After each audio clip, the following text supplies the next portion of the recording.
Amén. Pues muy buenas tardes, hermanos. Que el Señor les bendiga. ¿Cómo están? Bien. Creo que al pastor Toño le contestaron mejor que a mí, ¿verdad? Pues es un gusto, hermanos. Es una gran bendición estar aquí con ustedes desde el día viernes, ayer sábado, domingo por hace ratito en la mañana, y ahorita pues con el propósito de predicar a Cristo, ¿verdad? Y glorificar su nombre. Que la iglesia sea siempre edificada por la palabra del Señor. Y bueno, quiero agradecerle a Dios, ¿verdad? En primer lugar porque me permite estar aquí de pie frente a ustedes como un gran privilegio, pero también como una gran responsabilidad. Sabedor que, bueno, lo que uno habla será la palabra de Dios y debe ser la palabra de Dios, ¿no?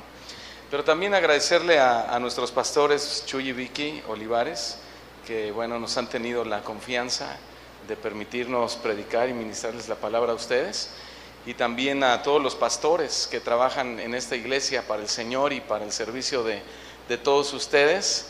Hemos admirado el trabajo que se desarrolla en esta congregación, la diligencia, la entrega que ellos muestran hacia la congregación, hacia todos ustedes. Han sido personas pues dignas de imitar para nosotros, y nos hemos llevado pues un gran ejemplo, muchas cosas buenas y maravillosas que hemos estado aplicando en nuestra congregación allá en la Ciudad de México, y estamos muy contentos de poder crecer en todo esto junto con ustedes. Y bueno, que sepan que allá en la Ciudad de México tienen también una casa, un lugar donde pueden llegar y pueden visitarnos, ¿verdad? Y donde serán siempre bienvenidos y bien atendidos también. Mi esposa Paola me acompaña, mi esposa de 18 años. Digo, no tiene 18 años, sino tengo 18 años de casado. Y reciban un saludo también de mis 5 hijos que el Señor me ha regalado. Si Dios quisiera darme otro, yo lo recibo con mucho gusto, pero mi esposa está orando al revés de mí. Y la congregación también, los hermanos que se enteraron que iba a estar por aquí, bueno, les mandan un saludo y un abrazo en amor, ¿sí? Muy bien, pues vamos a hacer una palabra de oración, hermanos, y vamos a entrar de lleno a la palabra. Señor, te damos muchas gracias en esta tarde por el gran honor y el gran privilegio que nos das de estar aquí, Señor. Mucha gente hoy no pudo ver la luz del día, no pudo despertar, y nosotros sí. Y estamos aquí por tu gracia y por tu favor.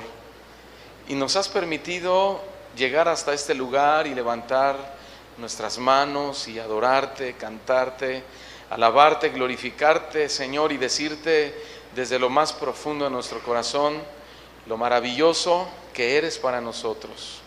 Señor, sabemos que has recibido nuestra adoración, nuestros cantos, nos has ministrado a través de la oración, a través de la palabra profética que en la mañana nos hablaste, Señor. Y ahora nosotros, Señor, nos sentamos a los pies de nuestro Maestro, el Señor Jesucristo. Y te abrimos nuestro corazón para que tú nos hables, que tu palabra penetre como esa espada, Señor, pero que es más cortante que cualquier espada de doble filo. Que penetras a partir el alma, los huesos, las coyunturas, Señor, y lo más profundo, las intenciones aún de nuestro corazón. Nosotros estamos aquí para ser pastoreados por ti, Señor, y queremos irnos hoy llenos de ti, Señor, y con un gran desafío en nuestro corazón de cada día avanzar, crecer y aplicar los principios de tu palabra.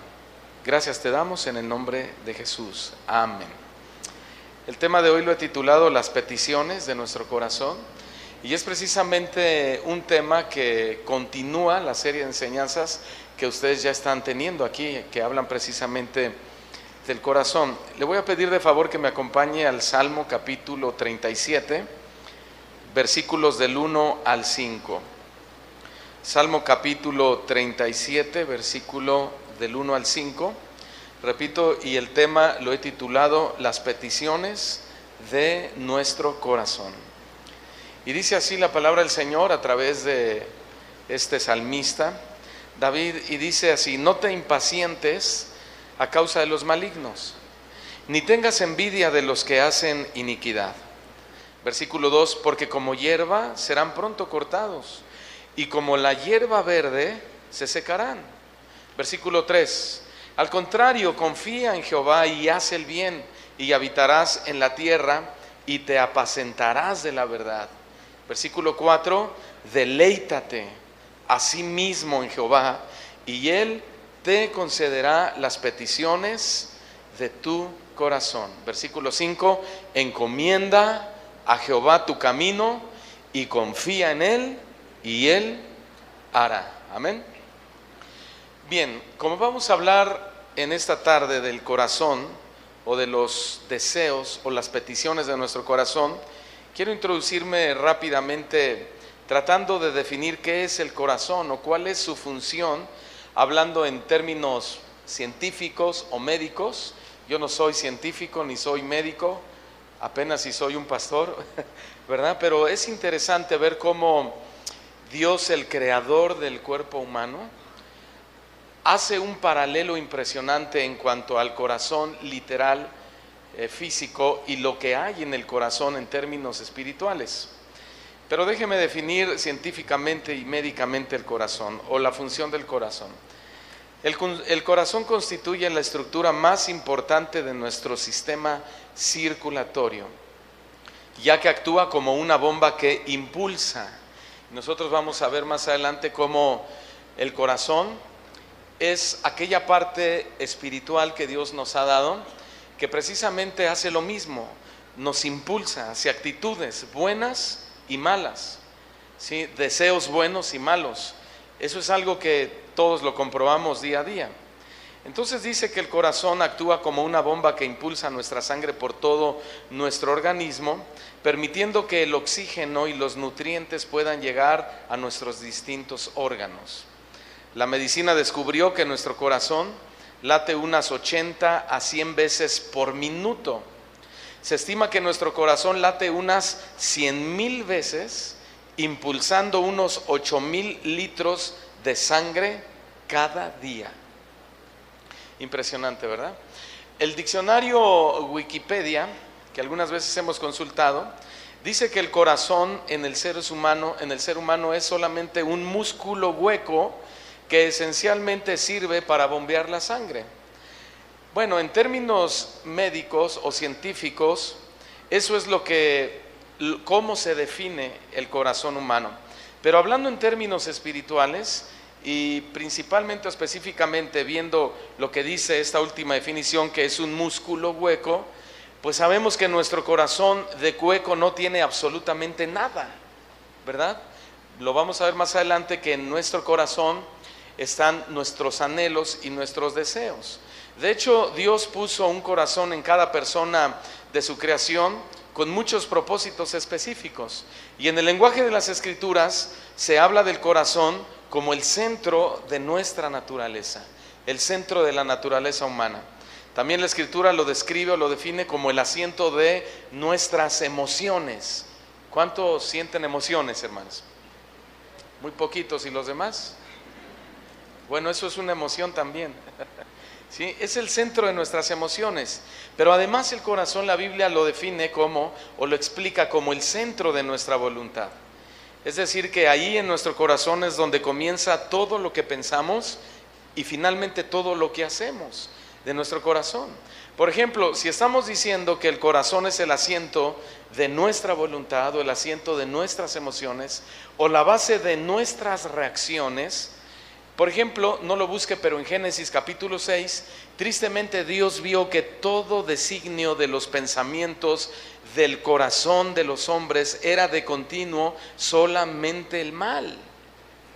De ahí que con este problema de los designios malos de nuestro corazón que traemos de fábrica, ¿sí?, que nos impulsa, como lo decíamos en la definición científica o médica, el mandamiento principal fue: amarás a Jehová tu Dios de todo tu corazón y de toda tu alma y con todas tus fuerzas. Es decir, amar a Dios con toda nuestra naturaleza, con todas nuestras emociones y con toda nuestra voluntad. Sin embargo, el corazón del hombre, dice también la Escritura, es engañoso. es engañoso y es perverso más que todas las cosas, tanto así que ni nosotros mismos lo alcanzamos a conocer en toda su expresión. Y esto es una verdad rotunda, porque muchas ocasiones nos ha pasado a todos, no hay una sola persona que no le haya sucedido, que en momentos de enojo, en momentos de ira o de situaciones que se nos presentan, a veces hemos dicho cosas imprudentes, hemos actuado imprudentemente, hemos lastimado a otras personas, les hemos dicho cosas muy feas, y nosotros nos asombramos y decimos: yo nunca pensé que fuera capaz de hacer algo así, o yo nunca pensé que fuera capaz de haber dicho esto o aquello. ¿Sabes qué? Perdóname. Pero la Biblia también es clara respecto a eso y dice que de la abundancia del corazón habla la boca. El problema entonces no es que no esté en el corazón, sino que no lo conocemos en su plenitud, y solamente Dios es el que conoce los corazones de todos nosotros. Pero el corazón es una bendición, pero también tiene una parte difícil de poder manejar o de educar. La Biblia dice que de él salen las cosas que contaminan al hombre, como los malos pensamientos, los homicidios, los adulterios, fornicaciones, hurtos, los falsos testimonios y las blasfemias. Por lo cual la Escritura también nos advierte que tengamos mucho cuidado con él, que lo guardemos como un tesoro, porque de él brota la vida. Y la mejor manera para lograr eso y cuidarlo es: guarda en tu corazón todos mis dichos para no pecar contra mí. Como podrán ver entonces, el corazón es cosa seria, ¿no es cierto?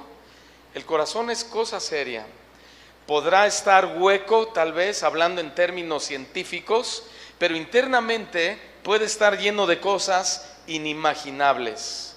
Prácticamente el corazón es lo más valioso que Dios nos ha dado, por lo que acabamos de leer, porque de él nacen nuestras intenciones buenas o malas, de él salen nuestras actitudes buenas o malas. Por eso el Señor claramente dijo: cuiden su corazón o guarden su corazón. Pero gracias a Dios, no solo tiene una naturaleza mala, o es decir, no solo el corazón alberga de continuo el mal. También Dios, a través de su palabra, nos dice que en el corazón de nosotros Él puede obrar por medio de su Espíritu Santo, y obra ilusiones, puede obrar fe, obra arrepentimiento, obra amor y muchísimas virtudes más provenientes de Dios mismos, como también el perdón, ¿sí? Y todas esas son virtudes que nuestro corazón alberga. Entonces estamos viendo que nuestro corazón tiene una lucha muy fuerte día a día.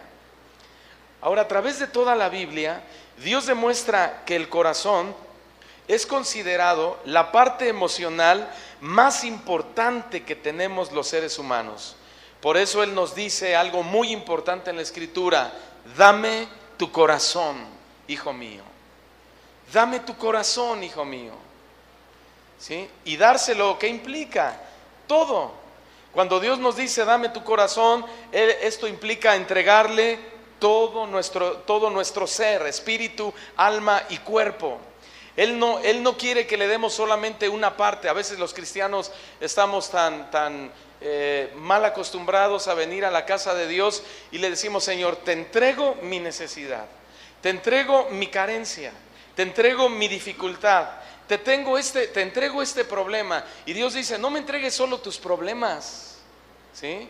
No me entregues solo tus conflictos, entrégame tu corazón.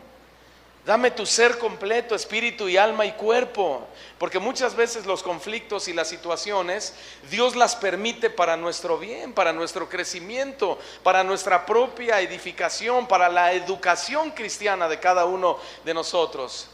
Pero nuestro corazón se confunde, y se confunde por muchas razones, y una de ellas es que a nuestro corazón no le gusta humillarse ante la voluntad y los designios que Dios ha planeado para cada uno de nosotros. Ahora, alguna vez, bueno, antes de esto, nosotros entonces vamos a encontrar más propósito en las palabras de David cuando él dijo: pon tu delicia en Jehová y Él te concederá las peticiones de tu corazón. ¿Alguna vez hemos orado por algo y no hemos recibido contestación de parte de Dios? A ver, levante su mano, por favor. ¿Y los demás? No, los demás no oran, ¿verdad? Yo creo. Creo que a todos nos ha pasado, ¿verdad? Oramos, Señor, te pido esto, te pido aquello. Seguramente lo hemos hecho una y otra vez, una y otra vez, una y otra vez. Y la única respuesta que recibimos de parte de Dios, ¿saben cuál es? El silencio. El silencio de Dios. Y decimos, ¿qué pasa? ¿Por qué Dios no me responde? ¿Por qué, Señor, si voy a la iglesia? ¿Por qué si sirvo? ¿Por qué, Señor, si doy de lo mucho que me has dado, yo comparto con la congregación? ¿Por qué no me contestas? Pero déjeme decirle algo muy importante, hermanos, que cuando Dios calla, no es por indiferencia. Cuando Dios calla, no es porque no le importe tu necesidad o mi necesidad. Cuando Dios calla, no es porque Él sea insensible. Él es todo amor. Él es todo misericordioso. Dice la Escritura, de hecho, que Él es un Padre de misericordia. ¿Y cuántos hemos comprobado eso, hermano? Pero Dios calla muchas veces. Y simplemente Dios nos ama tanto que no permite que algo nos dañe. Él no va a permitir que algo nos haga daño. Hay peticiones que Dios sabe que no nos convienen y que no son parte del plan que Él ha diseñado para nuestra vida. Y en ese sentido el silencio de Dios no solo es bueno, sino también es necesario. Por eso es tan importante lo que dijo David: primero pon tu delicia en Jehová. ¿Sí? ¿Cuántos tenemos necesidades? ¿Cuántos tenemos peticiones? El pastor Chava Pardo lo decía claramente, estamos aquí, tenemos necesidad de Dios. Por supuesto, todos tenemos necesidad de Dios, pero la Escritura nos dice, primero pon tu delicia en Jehová y Él te concederá las peticiones de tu corazón. Es un texto perfectamente coordinado o sincronizado o cruzado, o como lo quiera llamar, contextualizado con busca primeramente el reino de Dios y su justicia, y todo lo demás va a llegar solo por añadidura. No es estar buscando la añadidura, sino buscando el reino de Dios y su justicia, la vida justa, la vida piadosa. Aquella vida que busca deleitarse en Dios, que busca decirle al Señor, Señor, te amo a pesar de mi situación. Señor, te amo a pesar de que sienta que las cosas no están bien para mí o como yo quisiera. Yo te amo, y eso necesita el corazón del hombre. Que aprendamos primero a deleitarnos en Dios. Y algunos dirán, ¿cómo me deleito en Dios? ¿Cómo puede ser más fácil entender lo que significa deleitarse en Dios? Se lo voy a plantear de una manera muy fácil, muy cotidiana. ¿En qué persona nos deleitamos nosotros? Te puedes deleitar en tu esposa, a lo mejor. Te puedes deleitar en tus hijos. Te puedes deleitar en un amigo muy querido, ¿no? Tal vez te deleitas en tus padres. Yo decía en la mañana que ahora que estoy aquí con ustedes, me vine viajando con mi esposa, ella y yo solos en la carretera, y nos sentíamos extraños. 5 o 6 horas de carretera sin un papá, cómprame unos chetos, papá, cómprame un, ¿verdad? Yo, los extraño, pero decía, gloria a Dios, ¿verdad? Dios es bueno. Y ahí veníamos, hermanos, y llegamos a la casa donde un hermano nos abrió las puertas de su hogar para recibirnos. El hermano no estaba, una casa bien grande, solitos, y nos quedábamos viendo. Entonces yo dije, no, esto hay que aprovecharlo, ¿verdad? Hay que deleitarse, hermanos. Entonces son momentos donde yo hablo con mi esposa y platicamos, la puedo abrazar, me puede abrazar, que de hecho yo la abrazo más que ella a mí, pero no se crean. Pero buscamos la forma, ¿sí?, de deleitarnos, y eso está bien. Te puedes deleitar con tus hijos, debes hacerlo. Con tus padres también, debes honrarlos, ¿sí? ¿Y por qué sabemos que ellos son un deleite para nosotros? Porque nos agrada estar con esa persona, la respetamos, nos agrada la conversación que llevamos con esa persona, se nos pasa el tiempo rápido. hay risas, hay abrazos, hay buenos momentos. En otras palabras, nos deleitamos porque las consideramos como muy especiales en nuestra vida. ¿No es cierto, hermanos? ¿Sí o no? ¿Amén, mujeres? ¿Y cómo podemos entender el deleite en Dios? De la misma manera, hermanos, de la misma manera, nos deleitamos en Dios porque debemos aprender a deleitarnos pasando tiempo con Él. Debemos deleitarnos cuando escuchamos su palabra, cuando lo escuchamos hablar. También nos debemos deleitar en nuestra obediencia hacia Él. Debemos deleitarnos amándolo, leyendo su palabra, sirviéndolo. Es más, hasta cuando le damos al Señor un poco de lo mucho que nos ha dado, es un deleite cuando tenemos un corazón para Dios. Porque el mismo Señor Jesucristo dijo, es mejor dar que recibir. Y cuando nosotros entendemos el corazón de nuestro Señor Jesucristo, vemos que para Él un deleite era dar. Y Él claramente nos dejó el mandamiento y decía, cuando me veas enfermo, visítame, entiende, ¿verdad? Me viste enfermo y no me visitaste. Me viste hambriento y no me diste de comer. Me viste sediento y no me diste de beber. Pero Jesús se deleitaba en hacer todo ese tipo de cosas porque tenía un corazón para Dios.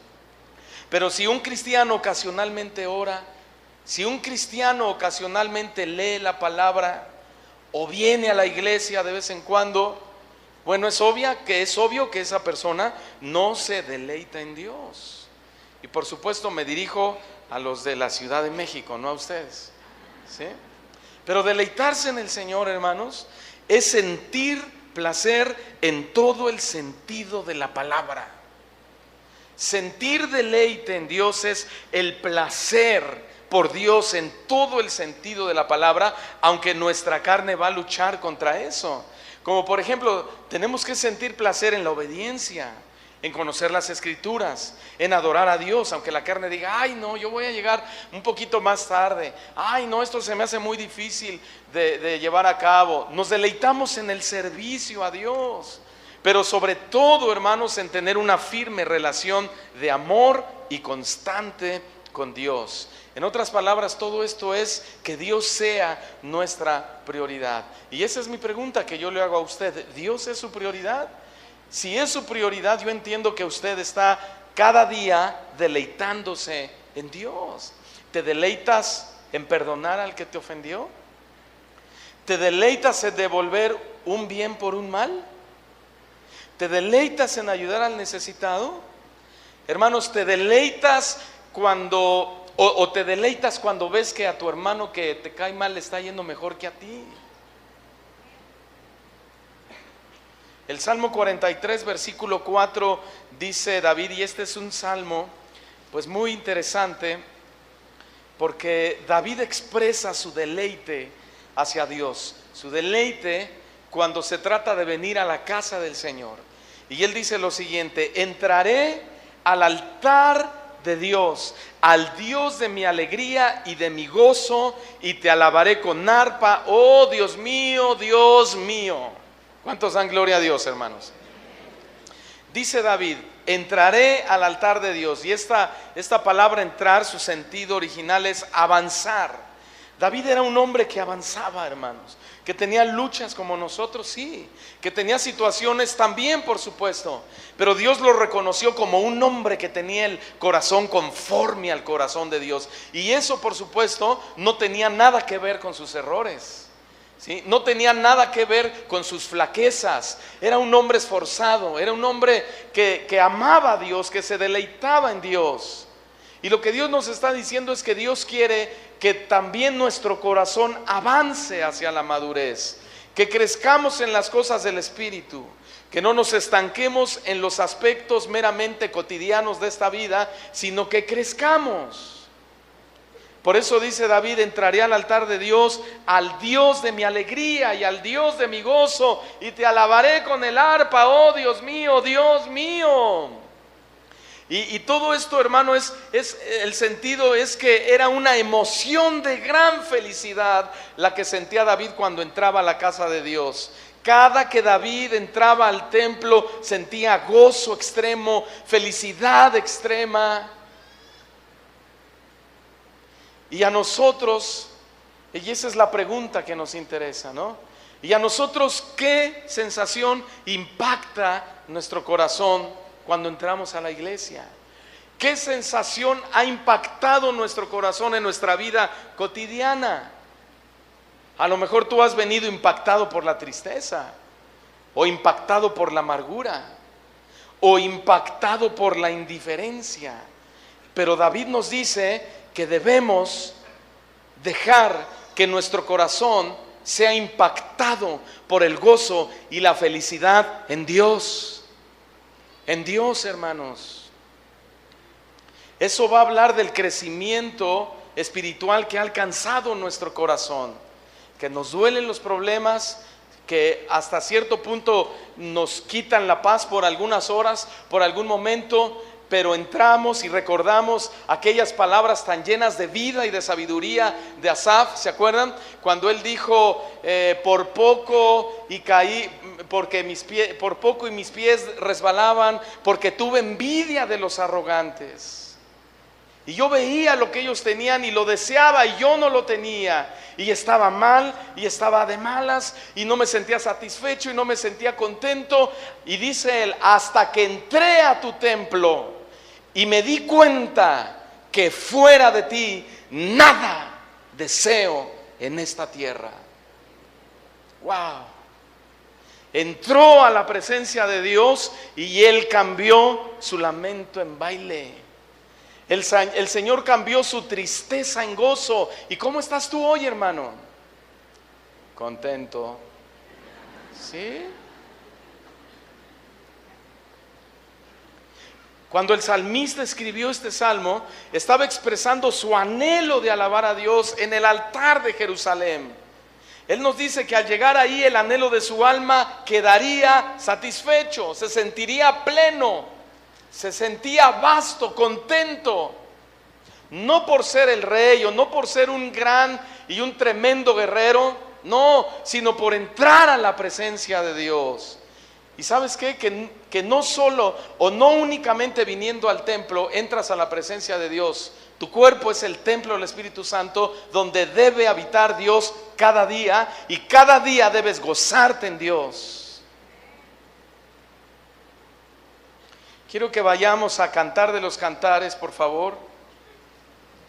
Capítulo 2, versículo 1. Y aquí vamos a leer una hermosísima expresión de amor y de deleite que hay entre los esposos. Es un lenguaje poético que habla de la relación de amor que debe haber entre el esposo y la esposa, es decir, entre Cristo y la iglesia que somos nosotros. Cantares capítulo 2, versículo 1. Empieza este diálogo, este diálogo de amor, esta conversación de amor, lo inicia la esposa, la iglesia. Recuerde, es un lenguaje poético, ¿ya lo tiene? Y la esposa dice lo siguiente, le dice al esposo, esposo, yo soy la rosa de Sarón y el lirio de los valles. Déjeme rápidamente explicarle esto. Cuando esta mujer dice, yo soy la rosa de Sarón y el lirio de los valles, ella se está refiriendo a una mata que salía en esa región del Medio Oriente. Era una mata no fea, pero silvestre, común. Era una mata sencilla, pero agradable. No era algo impresionante, no era una flor exuberante, llena de colores o llena de tantas virtudes, ¿no? Que a veces vemos flores hermosas. No era así. Y ella le dice al esposo, yo soy así. Yo soy la rosa de Sarón y el lirio de los valles. Pero responde en el versículo 2, el esposo y le dice, bueno, quizás seas la rosa de Sarón y el lirio de los valles, pero como el lirio entre los espinos. ¿Se dan cuenta? Así es mi amiga, significa así es mi amada entre las doncellas. Versículo 3 responde la esposa y noten el deleite que hay en el corazón de ella hacia el esposo. Y le dice, como el manzano entre los árboles silvestres, así es mi amado entre los jóvenes. Como el manzano entre árboles silvestres. Lo que quería decirle ella era lo siguiente, eres como un gran árbol. Oh amado, no eres un árbol cualquiera. No eres un árbol pequeño, no eres un árbol mediano, eres un gran árbol, fuerte, alto, hermoso, sublime, tan especial como un árbol de manzanos delicioso. Ese eres tú, mi amado. Dígame usted si esta mujer no está manifestando en su corazón un gran deleite hacia su amado. Y usted y yo lo sabemos, porque en nuestra vida cotidiana, las mujeres, tu esposa, siempre te va a decir: mira, mi amor, a lo mejor no me has dado una vida de lujos, no me has dado una vida de viajes, no me has dado tantas comodidades, no me has dado esto o aquello, pero ¿sabes qué? Lo único que pido es tu amor al 100%. Lo único que pido es tu lealtad, tu fidelidad, tu respeto, que me procures, que me entiendas, que me abraces, que me acaricies, que me beses. ¿No es cierto? Mujeres, no tengan miedo en responder.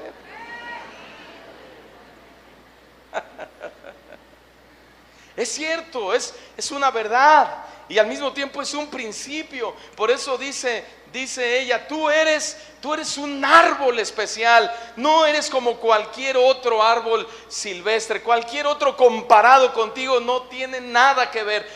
No solo es el elogio al marido, es el deleite que siente en el marido, que es el Señor Jesucristo. Y en la iglesia y en todos lados eso debería de ser. Eso debería de ser, que el mundo vea que somos hijos de Dios, que nos deleitamos en nuestro Padre. ¿No es cierto, hermanos?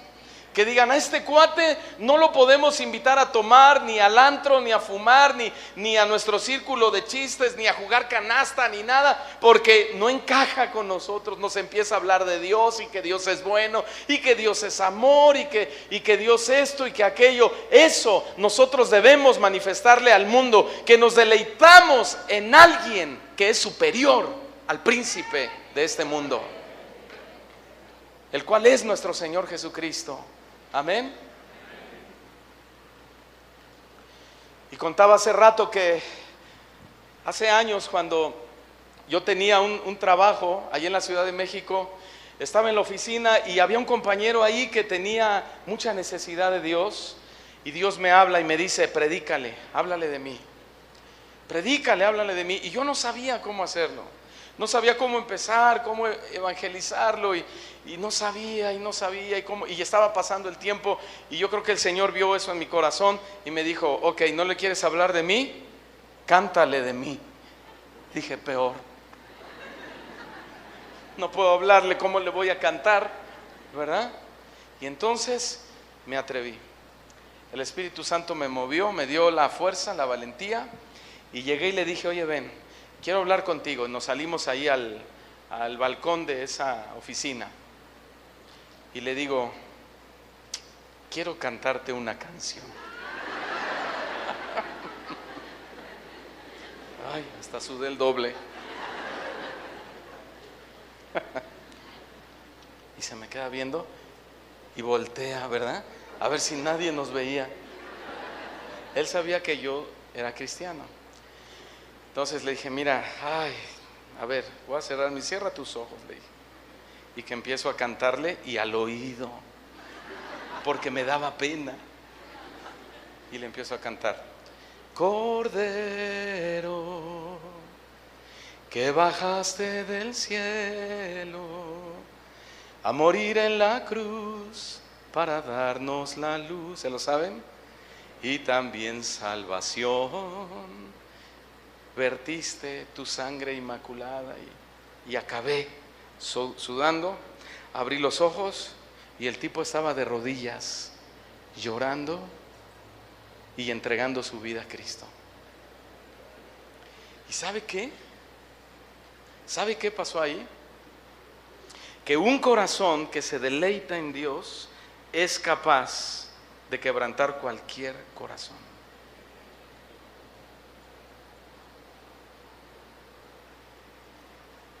Por eso dice ella, la mujer: bajo la sombra del deseado me senté. Es decir, me siento protegida cuando estoy con el deseado, y su fruto fue dulce a mi paladar. El versículo 4 dice: me llevó a la casa del banquete. El amado, está hablando del amado, es Cristo. Me llevó a la casa del banquete, es decir, me embriagó de sus amores, me enamoró totalmente, y su bandera sobre mí fue amor. Y esta mujer dice que, o nos explica, mejor dicho, el texto, que así como una bandera define la posición y característica de un país, así su amado lo caracterizaba su amor. Cristo, si hay una característica que sobrepasa todas, es eso, su amor. La Biblia dice que Dios es amor. Por eso es que ella se deleitaba en su corazón con su amado. En tu corazón puedes tener muchos anhelos y muchos deseos y muchos planes, y todo eso está bien, pero no está bien si primero tu corazón no ha aprendido a deleitarte en aquel que te puede dar todo eso. ¿Y quién de nosotros se atrevería a decir lo contrario de esta mujer que fue embriagada con el amor de Cristo? ¿Acaso nosotros o para nosotros Cristo no es un deleite, hermanos? ¿Acaso Cristo para nosotros no debe ser un deleite día a día, sí o no, hermanos? Claro que sí, si con amor eterno nos amó, dice la Escritura. ¿Cómo no nos vamos a deleitar en Él si ustedes no me amaron a mí? Yo fui quien los amé a vosotros. ¿Cómo no hemos de deleitarnos en Él si Él restauró nuestra alma por amor de su nombre? Si por amor ha cubierto todas nuestras transgresiones, si con cuerdas de amor nos atrajo a Él, ¿cómo no nos deleitaremos en Él o con Él si por amor ha cubierto todas nuestras transgresiones? Si el amor de Dios ha sido derramado en nuestros corazones por medio de su Espíritu Santo, ¿cómo no amarlo? ¿Cómo no deleitarnos en Él si Dios demostró su amor para con nosotros en que siendo aún pecadores, Cristo murió por nosotros? ¿Cómo no deleitarnos en Él si el amor de Cristo nos constriñe o nos empuja o nos impulsa a amarle? ¿Cómo no deleitarnos en su presencia si todo lo soportó por amor a nosotros para nuestra salvación? Si mirad cuán grande amor nos ha dado el Padre para que seamos llamados hijos de Dios. ¿Cómo no nos vamos a deleitar en Él si de tal manera amó Dios al mundo que dio a su único Hijo Jesucristo? ¿Cómo no hemos de amarlo y deleitarnos y gozarnos y sentirnos felices en Él si Dios es amor? ¿Cómo no deleitarnos en Él si nosotros no podíamos, no podemos y nunca podremos ser salvos o lograr la satisfacción, la plenitud en el corazón de Dios a través de nuestras obras si el cumplimiento de la ley fue el amor de Cristo?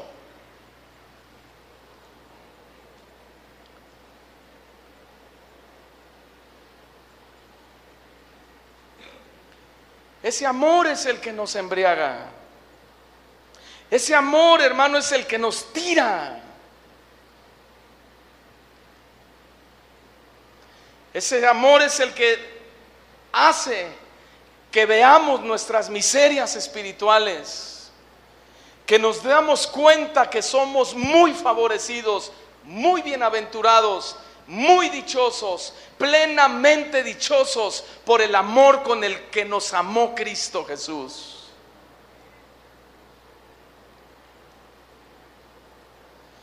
Por eso es que esta mujer se compara con la rosa de Sarón y el lirio de los valles, porque ella está usando una expresión importante. No estaba pensando en hermosas flores cuando ella dijo soy la rosa de Sarón y el lirio de los valles. Ella estaba más bien pensando en simples matas y amapolas comunes y silvestres que se daban en el Medio Oriente, que de vez en cuando daban una florecita colorida por ahí, y ella decía yo soy esa flor. Pero tú eres un gran árbol, productor de manzanos. Sin embargo, Salomón, que es figura de Cristo, al escuchar las palabras dice, no, tú eres muy especial comparada con las demás vírgenes. Eres como un lirio entre los espinos. ¡Wow! ¿Acaso merecemos eso de Dios? ¿Acaso merecemos esa gracia, hermanos? ¿Acaso merecemos, déjenme ponerlo así, esos piropos de amor de Cristo? Pero es la verdad, nos ama y así nos ve y así nos contempla. Somos muy especiales para Él y no por nosotros, en Cristo somos muy especiales. Dile a tu hermano, eres muy especial para Cristo. Deja la depre, mejor deleítate en Él. ¿Estamos de acuerdo, hermanos? Qué impresionante relación de amor, ¿no es cierto? Ella reconoce que el simple hecho de estar en su presencia era como estar en una casa de banquete. Por eso le dice, tu bandera sobre mí es amor. Esa es la relación de amor que Dios quiere tener con nosotros. Impresionante, impresionante. Escuchen esto. Cada día, hermanos, ¿me están escuchando? Cada día debemos voltear a nuestro alrededor y valorar todo lo que nos ha dado y ha hecho por nosotros. Y cuando volteamos y vemos que Dios nos ha sostenido hasta el día de hoy con su brazo poderoso, con su misericordia, deberíamos decir lo mismo que esta mujer: Señor, tu bandera también sobre mí ha sido tu amor. Hoy amanecimos, vimos la luz del sol. Hoy tenemos vida, tenemos oportunidad. Hoy tenemos una gracia de Dios impresionante, hermanos. El favor de Dios, la misericordia de Dios, lo bueno que es Dios con nosotros. Hoy lo vemos, estamos vivos. Decía hace rato, queso tan rico que comen aquí en Guadalajara, hermano. Frijoles, no se diga. La tortilla, los tacos de cabeza, bueno. Cosas tan sencillas y ricas, ¿sí? Y que cuando volteas en tu diario vivir y te das cuenta que solo tienes frijoles deliciosos, tortillas de maíz de verdad, ¿verdad? Cuando tienes un chilito ahí dorado en aceite, crujiente, ¿verdad? Un vaso con agua, coca no, un vaso con agua. Y cuando te das cuenta, hermano, que tienes una cama donde puedas dormir, que tienes un hogar, no una casa, sino un hogar, ¿por qué no volteas al amado y le dices: Señor, también tu bandera sobre mí es amor?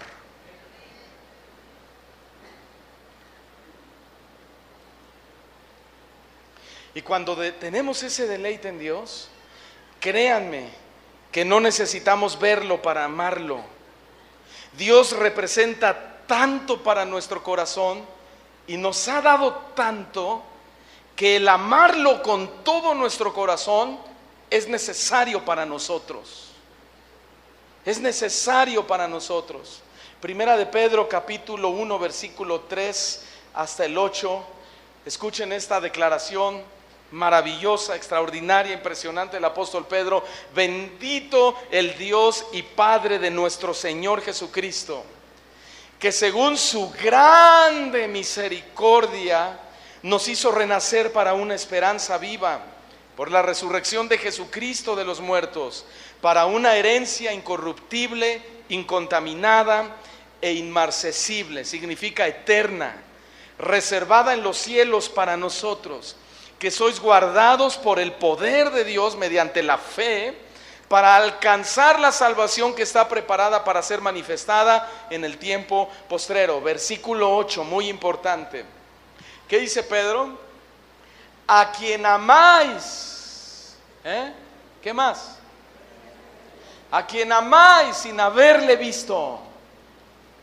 A quien amáis sin haberle visto, en quien creyendo, aunque ahora no lo veáis, os alegréis con gozo inefable y glorioso. Gloria a Dios, ¿no? No necesitamos verlo físicamente para amarlo. Ahí está el principio. A quien amáis sin haberle visto. Creemos en Él sin verlo físicamente, aunque cada día lo vemos en nuestra vida, en los favores que recibimos. Qué versículo y qué declaración del apóstol Pedro.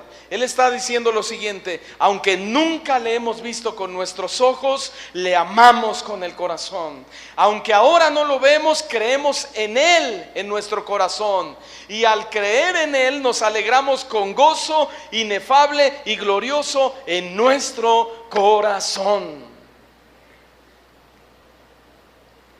Lo que él está escribiendo es que el gozo de nuestro corazón no depende de las circunstancias terrenales, sino del Cristo resucitado y exaltado, que aunque no lo vemos, lo sentimos y lo tenemos en nuestro corazón.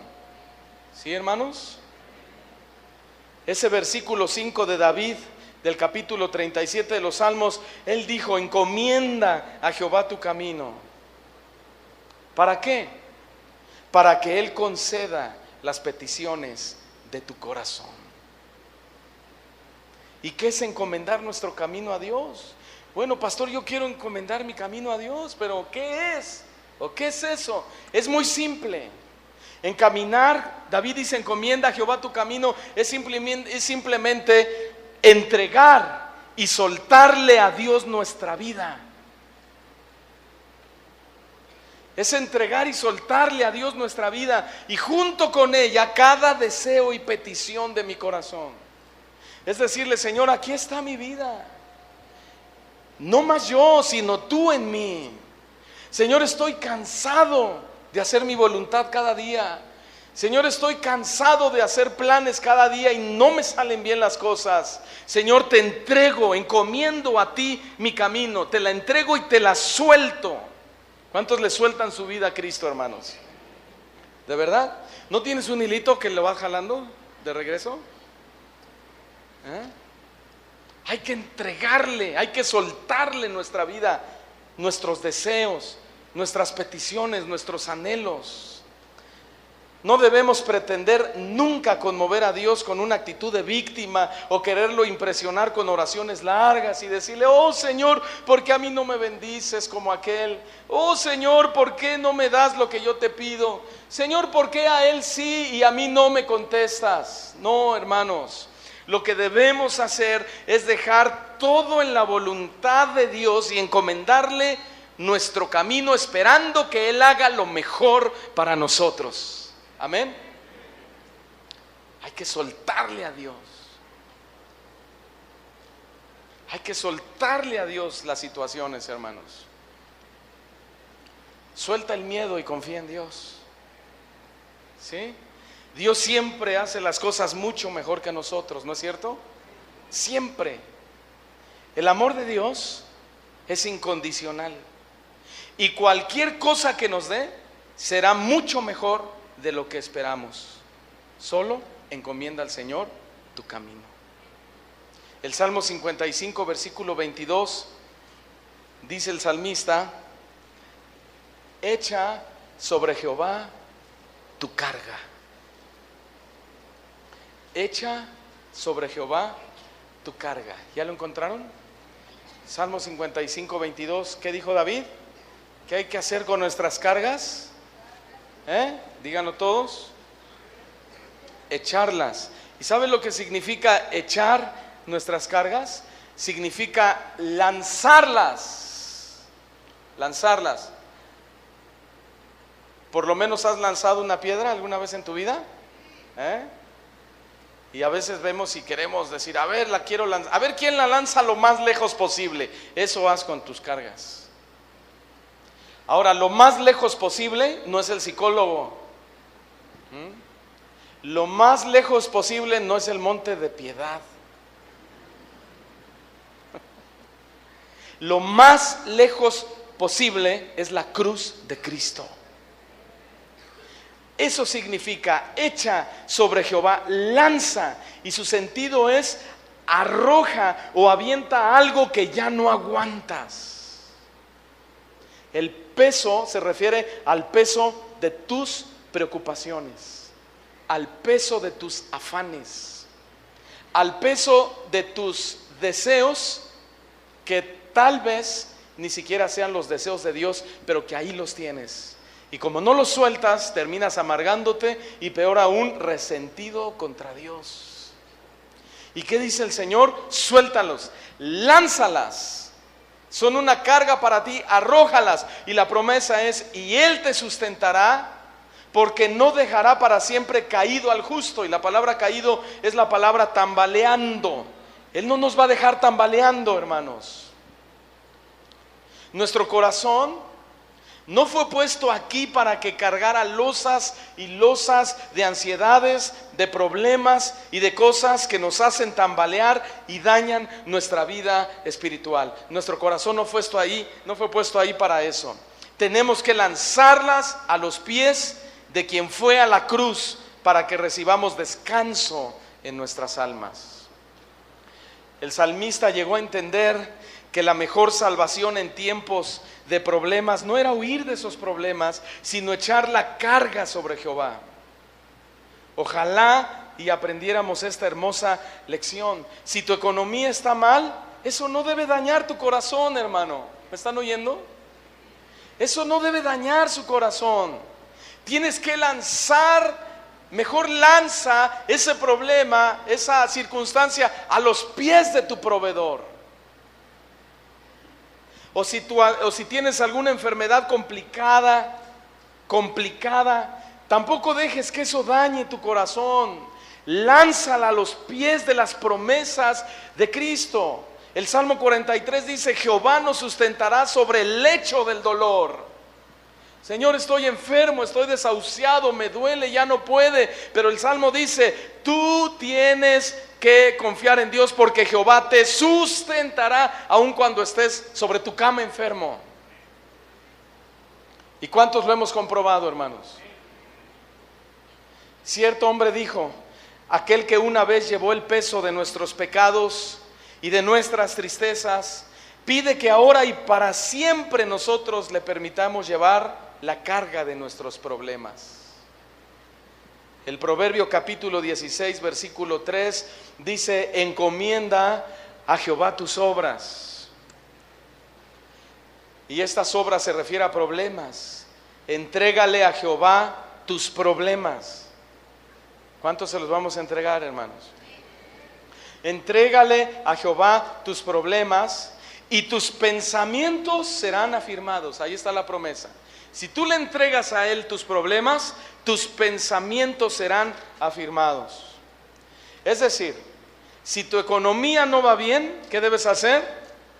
Debes entregársela a Dios. ¿Y qué va a pasar? Tus pensamientos serán afirmados. ¿Qué quiere decir que tus pensamientos serán afirmados? Que tus pensamientos tienen que cambiar. Tiene que cambiar tu manera de pensar. Si tu problema es económico y tú le entregas ese problema, entonces tus pensamientos tienen que cambiar. Es como dice la Escritura, que debemos llevar cautivos nuestros pensamientos a la obediencia a Cristo. ¿Sí? ¿Y cómo es cambiar nuestros pensamientos? ¿Y cómo es cambiar nuestro pensamiento? Que en lugar de decir: oh Señor, ¿por qué tengo tantos problemas? Tú tienes que entender y tienes que decir: Señor, ya entendí. Mi riqueza espiritual no es el dinero. Ya entendí, Señor. Mi verdadera riqueza no es la material, no es mi negocio. Mi verdadera riqueza es la espiritual, es Cristo en mí. Esa es mi verdadera riqueza. Como dijo Pablo precisamente: oh profundidad de las riquezas, de la sabiduría y de la ciencia de Dios. Cuán insondables son sus juicios e inescrutables sus caminos. La riqueza para el apóstol Pablo no era en términos materiales, en términos económicos. La riqueza para el apóstol Pablo era en términos espirituales. Él dijo que las riquezas eran la sabiduría y la ciencia de Dios en él. O si tu salud se te complicó, también entrégasela a Él y Él afirmará tus pensamientos. Y van a cambiar tus pensamientos, tu manera de pensar. Y en lugar de quejarte y decirle, Señor, ya sáname, Señor, ya estoy cansado de esta enfermedad, tu pensamiento tiene que cambiar y tienes que, si pudiéramos llegar a decir como el apóstol Pablo, mi poder se perfecciona en medio de mi debilidad. Ahora entiendo que cuando estoy débil, soy fuerte.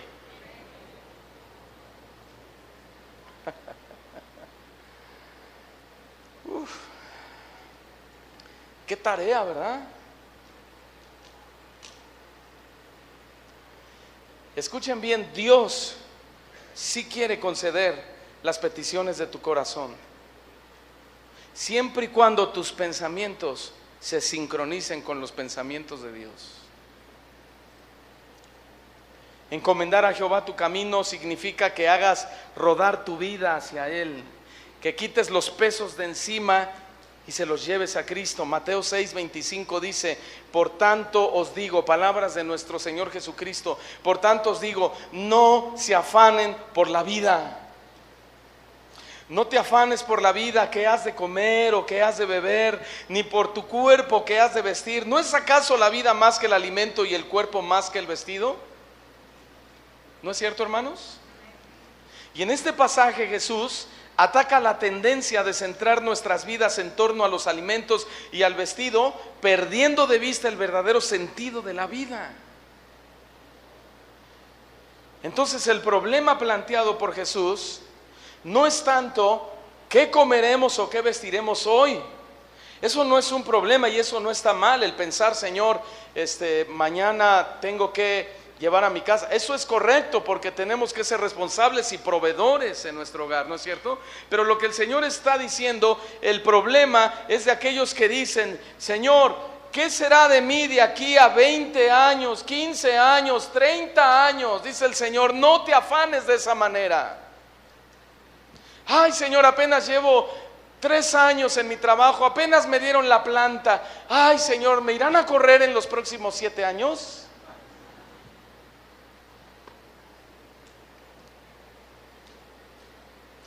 Ay, Señor, tengo para pagar la renta y en el 2020 tendré para pagar la renta. No te afanes así. El interés de Cristo es decirnos que una preocupación de esa magnitud acerca del futuro es pecado. ¿Escucharon? Es pecado. ¿Por qué? Porque niega su amor, niega su sabiduría y niega su poder sustentador que siempre ha tenido hacia nosotros. Cuando Jesús multiplicó los panes y los peces, dice la Escritura que comieron más de 5,000 personas. Y la gente que estaba alrededor disfrutando de esa provisión decía, este verdaderamente es el profeta que había de venir al mundo. Hermanos, Dios no nos creó a su imagen con el único destino que el de consumir alimentos. Estamos aquí para amarle, para adorarle y para servirle en esta tierra. Nuestros cuerpos nos han sido dados para ser sus siervos, no nuestros dueños. ¿Sí? Filipenses 4, versículo 6 dice, por nada estén afanosos. ¿Por cuánto? A ver, no les escuché. ¿Por cuánto? Los de arriba, ¿por cuánto? Por nada. A ver, todos arriba y abajo, ¿por? Eso. Por nada. Por nada estén afanosos. En lugar de eso dice, sean conocidas vuestras peticiones delante de Dios por medio de oraciones y ruegos y con acciones de gracias. Versículo 7, y la paz de Dios, que sobrepasa todo entendimiento, guardará vuestros corazones y vuestros pensamientos en Cristo Jesús.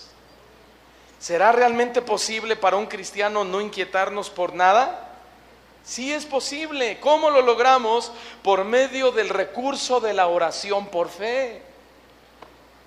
O sea, si tú entiendes que simplemente orando con fe el Señor va a responder, no conforme a lo que tú quieres, sino conforme a su sabiduría, tú puedes descansar en Dios. Tú puedes descansar en Él y quedar libre de todo peso.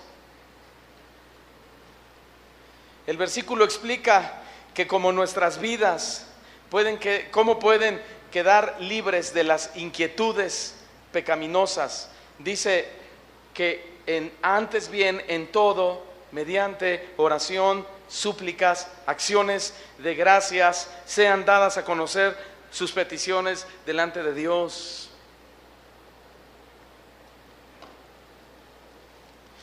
Todo debe ser llevado al Señor en oración, ¿verdad, hermanos? Todo, y todo significa ¿qué? ¿O cuánto? Todo. Todo significa todo, no significa solo algunas cosas, porque hay cristianos que solamente vienen a la iglesia a entregarle sus problemas. Señor, aquí te traigo mi problema. Mira, ya se oye por ahí que ya va a haber corte personal y a mí me va a tocar. Ayúdame. Señor, mira, me duele mucho la espalda. Señor, mira, tengo este problema. Señor, tengo esta situación. Y Dios dice, no me traigas solo tus problemas. Yo sé de lo que tienes necesidad antes que me lo pidas. Pero ¿por qué no vienes y mejor te deleitas en mí, en mi palabra, en la adoración, en mi presencia? ¿Por qué no te gozas en mí? ¿Por qué no derramas tus lágrimas? ¿Por qué no me dices, Señor, wow, eres lo mejor que me ha sucedido en toda mi vida? ¿A poco no, hermanos? Y el Señor sabe de lo que tienes necesidad. David lo dijo, soy un anciano de tantos años, pero fui joven y en este caminar no he visto justo desamparado ni su simiente que mendigue el pan. Deleítate en Dios, ese es el mandamiento. Deleítate en Dios y Él te concederá las peticiones de tu corazón. ¿Qué dice Primera de Pedro 5:7? Echen toda vuestra ansiedad sobre Él. ¿Cuánta? Toda vuestra ansiedad. Toda vuestra ansiedad. Si ya te quieres casar y estás ansiosa, entrégale también eso. Ay, se me está yendo el tren, se me está yendo el tren. Me voy a quedar a forrar Biblias aquí en lugar. Entrégale esa ansiedad a Dios. Entrégasela a Dios. ¿Me está entendiendo, hermanos? Echen todas sus ansiedades sobre Él. ¿Por qué? Porque Él es el único que tiene cuidado de vosotros. Porque Él tiene cuidado de vosotros. Hermanos, nosotros tenemos el privilegio de echar todas nuestras ansiedades sobre el Señor con toda confianza de que Él tiene cuidado de nosotros. Miren las aves del cielo que no siembran, ni ciegan, ni recogen en graneros, y vuestro Padre Celestial las alimenta. ¿No valen más vosotros mucho más que ellas? A ver, respondan.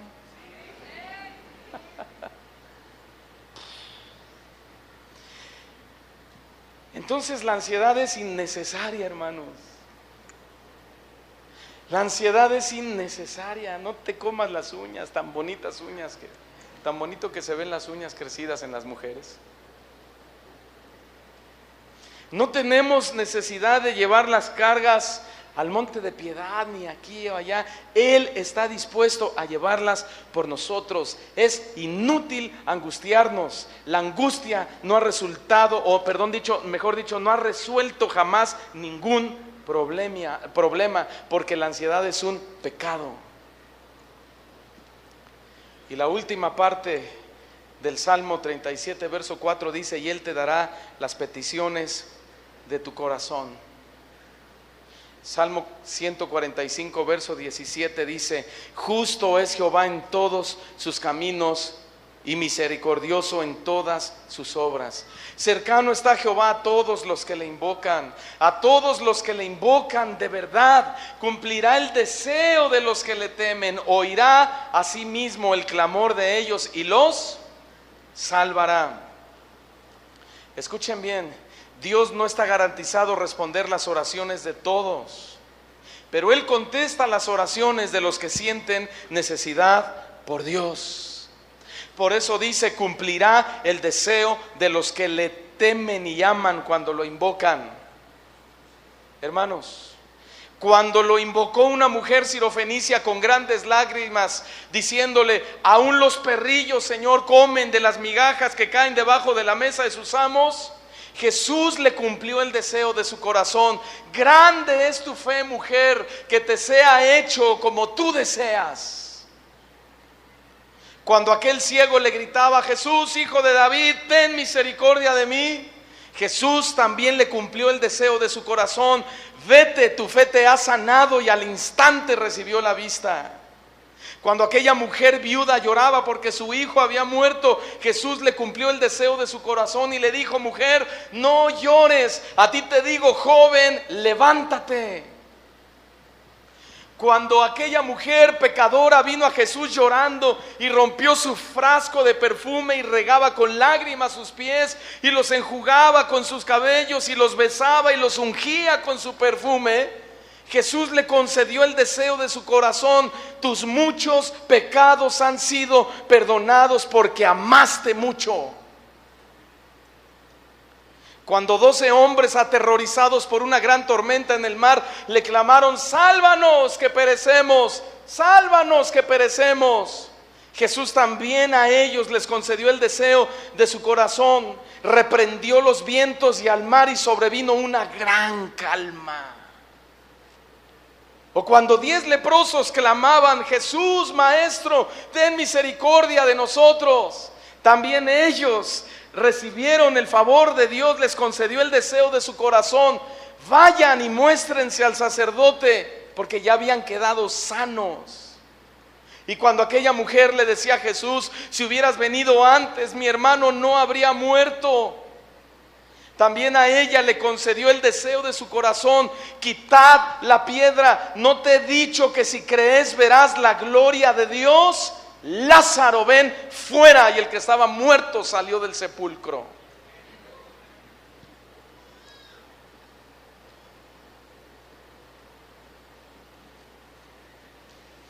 Si permanecéis en mí y mis palabras permanecen en vosotros, pidan todo lo que quieran y os será hecho. Permanecer es el secreto, hermanos. Cuanto más cerca permanecemos del Señor, más aprendemos de Él. Cuanto más le conozcamos por medio de su palabra, más comprenderemos su voluntad. Cuanto más nuestra voluntad concuerde con la suya, tanto más podremos estar seguros de que las peticiones de nuestro corazón serán contestadas. Terminemos leyendo 1 de Juan capítulo 5, versículo 14. Y esta es la confianza que tenemos en Cristo. Y esta es la confianza que tenemos en Él, que si pedimos alguna cosa conforme a su voluntad, Él nos oye.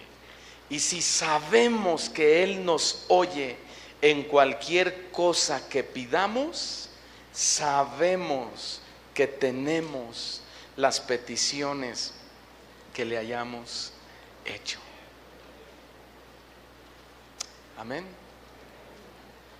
Inclinen su rostro, cierren sus ojos y dígale: Señor, me has dejado sin palabras. Aquí está mi corazón. Tómalo, te pertenece, es tuyo. Tú me dijiste: hijo mío, dame tu corazón. Entiendo, Señor, que lo he tenido en mi posesión, lo he tenido en mi poder y he hecho de mis deseos, de mis anhelos lo que he querido. No te lo he entregado del todo. Me he afanado, me he preocupado, he dudado de ti, no te he dejado obrar. Vengo a la iglesia y no me deleito en ti por culpa de mis ansiedades. Soy un gran culpable de mis fracasos, Señor. Soy el gran culpable de mis fracasos, porque no he dejado mis problemas en tus manos. No los he lanzado, no los he rodado a los pies de Cristo. He querido resolver mi vida, y peor aún, he querido resolver la vida de otros con mis conceptos, con mis ideas, con mis deseos, con mis anhelos, con mis consejos. Pero hoy, Señor, tu palabra me ha redarguido, ha tocado mi corazón, y te pido perdón. Perdóname, perdóname, Señor. Te entrego mis cargas, te entrego mi vida entera. Quiero agradarte con esa actitud, cambiar, Señor, mi forma de ser. Ayúdame, Señor. Y yo sé que después de esto, tú concederás las peticiones de mi corazón. Te doy gracias en el nombre de nuestro gran Rey y Señor Jesucristo. Y tu iglesia dice: amén. Muchas gracias, hermanos. Que Dios los bendiga.